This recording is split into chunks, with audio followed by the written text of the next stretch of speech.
Komisi 4 DPR RI mendukung langkah Wakil Presiden Republik Indonesia untuk mengevaluasi kebijakan illegal fishing yang dilakukan Menteri Kelautan dan Perikanan. Komisi 4 juga mengapresiasi langkah Wapres dengan memberikan surat teguran kepada Menteri Susi.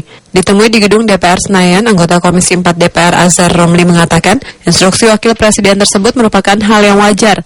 Menurut Azhar, munculnya instruksi tersebut karena Wakil Presiden sangat prihatin dengan nasib industri perikanan serta nelayan-nelayan kecil.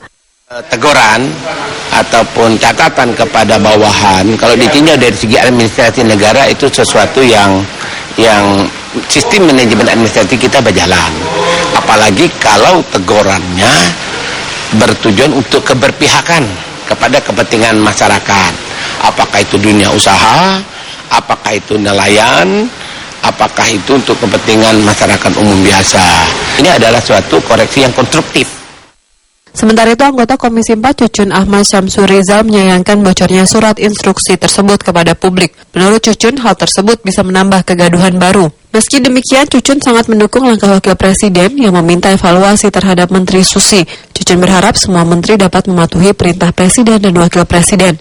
Ini yang seharusnya diselesaikan mereka di tingkat eksekutif. Kan ada mekanisme rapat kabinet.